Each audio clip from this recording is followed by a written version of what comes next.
Hey guys, welcome to another video. If you're new here, my name is Marina. And I'm Miles. Today we're going to tell you how much we spent by living on a narrowboat. We've been counting the costs and we've got them to share with you. We don't tend to look at them that often because it can be a bit depressing sometimes. But here we go. We've been living on a narrowboat for 2 years and they have been very, very different. We've been meaning to do this video for a while, however we've been waiting to go through one of the biggest expenses that you go through on the boat. We did blacking and we painted our roof just a couple of weeks ago, so we can include those costs in the video. So let's just set the ground rules. So we're 62 foot, we're continuous cruising, so we're not in a marina, but we are producing our own electricity while we're out on the move. So because we're not in a marina, obviously we don't have marina fees to pay, but all of these calculations are based on having a fridge and having 180 watts of solar.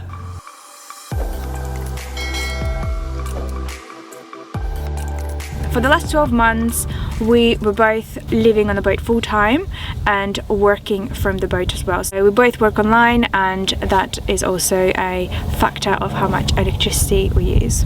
For those who don't live on the boat, laptops do take quite a lot of electricity. For us to get electricity, we need to run our engine. That's how we can charge our laptops. Just to give you an example, the laptop that I have the battery should last 10 hours in normal use, like if I were browsing internet or using some apps. However, for the video editing work that I do, the software is quite power hungry, so the battery only lasts for 1 hour. So that's why it needs to be charged quite a few times a day.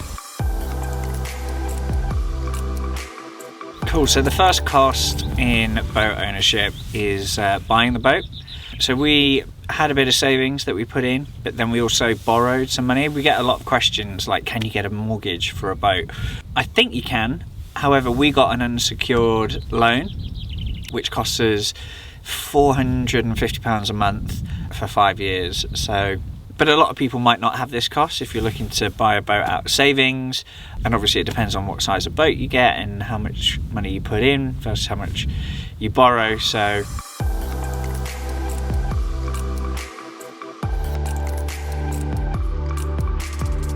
the next monthly expense is CIT license. So our license for being on the canal. We pay that to Canal and River Trust. If you're not a boater, think of it as a council tax. So we get free water with that and the use of facilities. This money obviously go towards upkeep of the canals and rivers in the UK, so that's all good with us. Last year we spent £88 a month on our CIT license. However, this year we are upgrading to a golden license to cruise on certain rivers like the Thames as well. So the next one is insurance. With the amount of times we bash into bridges, you're going to need insurance. Our insurance is £18 a month, which is £220 a year. But obviously it depends on the size of the boat, the age of your boat, and many other factors. I did have a boating licence before, so that might mean ours is a little bit cheaper than some people's, but I don't think it's that expensive. It's not as expensive as a car. Depends on the age of the boat, and Alba's 29 years old. Another expense that we have living on board is internet. There are many options for accessing internet on the Cat, and what we do is, for the beginning of the year we had a small dongle, so we access internet through a SIM card, and our contract is only £22 a month. That is unlimited internet, which gives us access to unlimited data. The internet on a good day is pretty good, however sometimes if we are staying in the middle of the field it's a little bit patchy, and that's why a few months ago we installed a signal booster thing, an omnidirectional antenna on the outside of the boat. We're still using the same SIM card of the same Wi-Fi, so the costs remain the same, but we have paid a little bit more for installation and additional hardware. We're going to be talking about repairs and stuff that we spend on throughout the year in a separate section.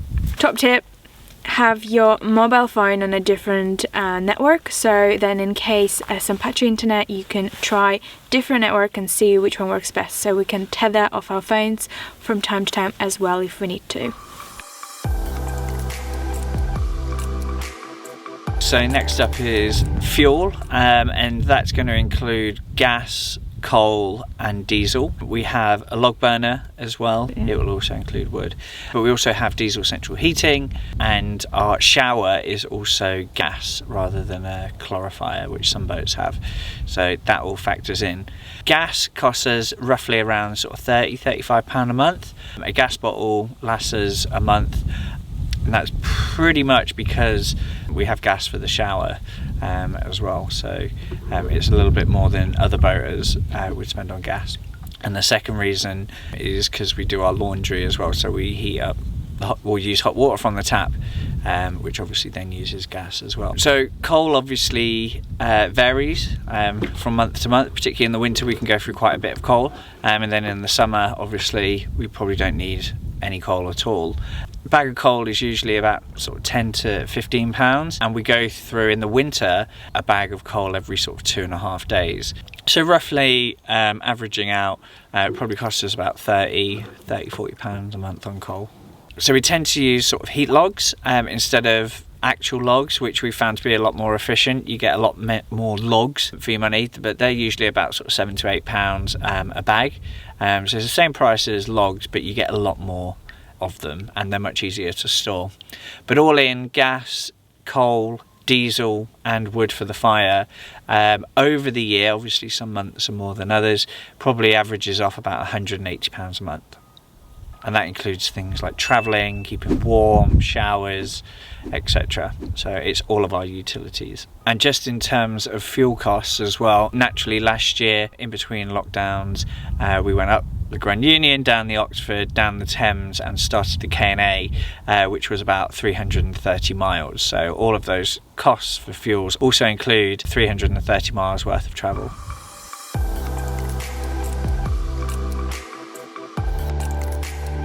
Toilet costs are pretty low for us. We've got a compost toilet that we got with Alba, so we didn't have to buy one, and the only expense is getting wood shavings that we get in massive bags. They only cost £10 and they last us about 3 months, which you can get from a pet store and some garden shops, I think. All in, for the year our toilet expenses are £40.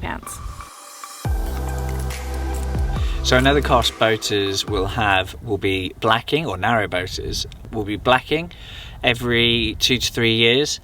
We've just had Alba blacked. Obviously it depends on size, but our blacking, 6 anodes and a bit of welding work to Alba cost us £1,385. So yeah, you can divide that by 3 years and we'll break that down into a monthly average for you as well. So when we were looking at blacking, we had many sort of different quotes. In London it was about 1,800 quid, whereas in Devizes where we went, they quoted us 950 quid. Obviously we then put the anodes on top, as well as some of the welding bits as well. When we went in for blacking, because we stayed undercover for a few days, we decided that it's the best time to repaint Alba's roof.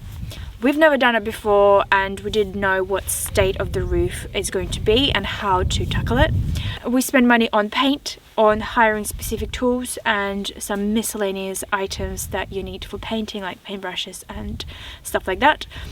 So we spend about £290 on paint, £65 on hiring tools and a few more on miscellaneous items. So all in, painting Alba's roof cost us £410. We didn't pay separately for hiring a tunnel or anything like that because we went in for blacking and that was undercover for a few days. When I said paint, I meant primer, undercoat, top coat, Fairtown, which is a rust converter, alcohol degreasers, stuff like that.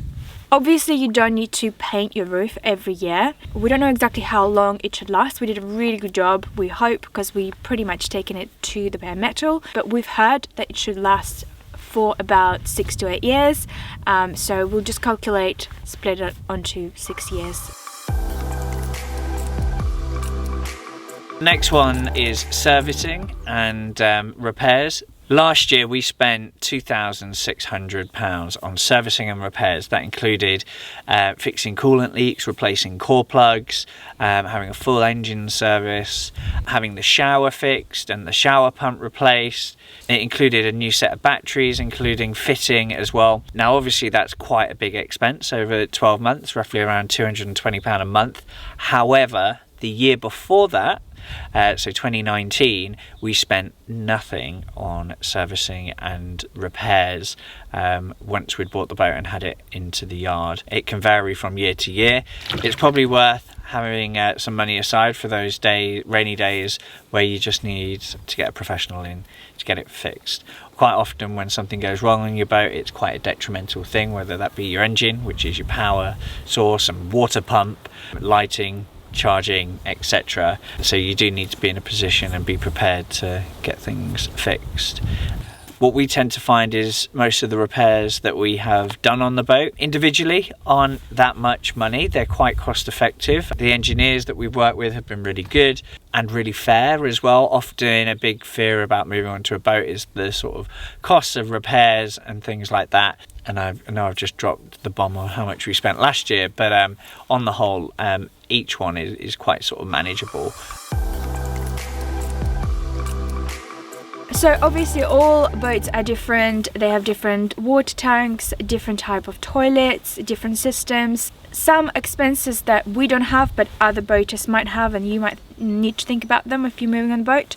Pump out toilets. Every time you empty those type of toilets you need to pay, which is I think about 17 or 20 pounds. Cassette toilets, for those type of toilets you would need to use a special clearing liquid. That is another expense. If you live in a big city like London and you've got a small water tank, perhaps you will opt out to use a gym, so a gym membership could be an expense. And another expense that we also don't have, we only went once, is laundrettes. So we wash our clothes on board, but if you don't, then you will be going maybe once a month, a couple of times a month to wash your clothes, and that's another expense to think about. So the total annual costs for living on a boat are... Wow, that's a big number. I know. That's why we don't count it normally. No. Anyway, and what that works out on average a month is... But all of the expenses that we have are necessary. We don't budget fuel or stuff like that because when you're cold, you're getting everything you need to keep warm. When you have an engine issue, you do whatever it takes to sort it out. So, well, hope you guys found this useful. We are really happy that we finally recorded this video because this was one of the most commonly asked questions. If you still have more questions, do leave them down below and we'll try and answer all of you. If you want to see what actually happened in the last year, we have been vlogging every week, so check out our channel so you can see what we actually spend our money on, because we've documented all of that. And it's worth it. And it's really fun. But I hope you enjoyed it and found it useful. Thank you so much, and I will see you in the next video. See you in the next one. Bye. We made it back in just in time. It started to snow again. This is a blizzard. We just had sunglasses on and sat out in the boat.